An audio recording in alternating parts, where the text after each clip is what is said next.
최근 러시아가 전투가 벌어지지 않는 도시까지 공격하면서 우크라이나 민간인 사상자가 크게 늘고 있습니다. 러시아가 전쟁 공포를 키우기 위해 고의로 민간인을 겨냥한다는 분석도 나오는데 미국도 그렇게 평가하며 최근 2주 사이 100명 넘는 민간인이 사망했다고 했습니다. 러시아는 군사시설만 공격하고 있다고 주장하지만 병원과 아이들 학교까지 무참히 파괴된 모습이 영상에 생생히 담겼습니다. 신진 기자입니다. 무너진 건물 잔해 사이로 흑백 사진, 세탁기 등이 보입니다. 현지 시간 16일 우크라이나 북부 추후이우에서 러시아군의 공격을 받고 숨진 우크라이나인 3명은 모두 민간인이었습니다. Детям жить надо, а по 19-20 лет дети калеками остаются. Детей убивают, детей увозят. Что это такое, дети? 마을을 강타한 로켓은 아이들이 다니던 학교까지 없애버렸습니다. 같은 시간 우크라이나의 또 다른 도시에서는 러시아군의 미사일에 수십 명의 환자들이 이용하던 병원이 파괴됐습니다. Приймали 5 лікарів, 2 УЗІ, 1 МРТ, і деякі з них чекали на вулиці в своїх машинах.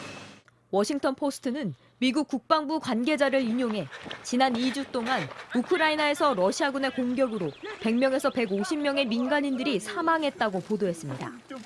러시아 측은 군사시설만 목표로 할 뿐 민간인을 겨냥하지 않고 있다고 주장하고 있습니다.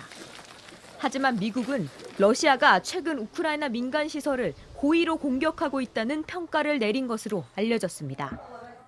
Тому про які ми можемо говорити на сьогоднішній день військові об'єкти? Сьогодні в місті зруйновані житлові будинки, зруйновані школи, пошкоджені дитячі садочки. Це військові об'єкти? 이런 가운데 러시아 국방부는 현지 시간 16일 우크라이나 전역에서 군사작전을 강화하라고 지시했습니다. 러시아가 기존에 화력을 집중하던 우크라이나 동부가 아닌 북부와 남부까지 공세를 퍼부으면서 민간인 사상자도 크게 늘고 있습니다. JTBC 신진입니다. 5달 가까이 전쟁이 이어지고 있는 우크라이나에서는 여전히 전쟁의 끝이 보이지 않고 있습니다. 지난 주말에도 우크라이나 전역이 폭격을 당해서 최소 17명의 민간인들이 숨졌습니다. 우크라이나 국경지대에서 김민관 기자가 전합니다. 그네 위에 앉아 친구를 기다려보지만 반가운 목소리는 들리지 않습니다. 차가운 관을 끌어안아 보지만 이제는 영영 볼 수가 없습니다. 우크라이나에선 매일 비극이 반복됩니다. 그 어느 곳도 안전하지 않습니다. 이곳은 키이우에 위치한 한 아파트입니다. 지금으로부터 일주일 전 러시아는 미사일로 이 건물을 폭격했습니다. 이 폭격으로 주민 1명이 숨지고 5명이 크게 다쳤습니다. 폭격으로 러시아인 카트리나는 남편을 잃었습니다.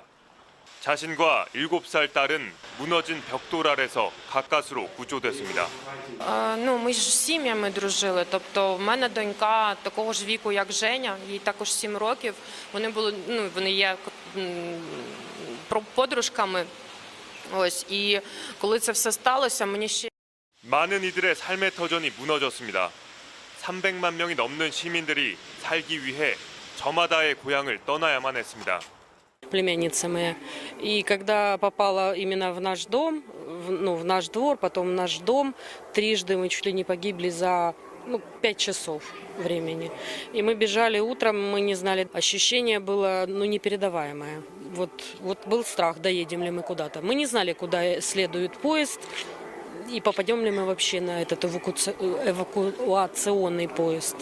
Вот это было страшно. Жизнь. 러시아군은 지난 주말에도 돈바스 지역을 포함해 북부와 남부 지역에 무차별 폭격을 가했습니다. 최소 17명의 민간인이 숨졌고 수백 명이 다쳤습니다. JTBC 김민관입니다. 우크라이나의 눈물은 계속 흐르고 있습니다. 이 남성, 러시아의 폭격으로 아들을 잃은 아버지입니다. 넋을 잃은 표정은 전쟁의 참상을 그대로 보여줍니다. 그런데 러시아, 민간인 공격을 멈출 생각이 없어 보입니다. 이한길 기자입니다. 러시아군의 공격으로 앙상한 뼈대만 남은 버스 정류장입니다. 바로 옆에는 버스를 기다리던 13살 남자아이가 숨진 채 누워 있습니다. 핏기를 잃은 아이의 손을 꼭 붙잡은 아버지, 무릎을 꿇고 넋이 나간 표정으로 혼잣말을 읊조립니다. 현지 시간으로 어제 러시아군은 우크라이나 동부 하르키우에 로켓포 공격을 쏟아부었습니다. Троє загиблих, Серед них 13-річний хлопчик і двоє поранених. 숨진 소년의 친누나 역시 로켓 파편에 맞아 수술을 받았습니다. 지난달 돈바스 지역 일부를 점령한 러시아는 전황의 진전이 없자 무차별 공격에 나서고 있습니다. 전투기로 민간인 1000여 명이 있는 쇼핑몰에 미사일을 쏘는가 하면 잠수함으로 후방에 있던 병원을 공격하기도 했습니다. 지난주 미사일 공격에 숨진 4살 여자의 장례식. 아이가 누운 관 속에는 평소 좋아하던 곰인형과 당나귀 인형이 놓였습니다. 부모는 아이를 묻는 순간까지 울음을 멈추지 못합니다.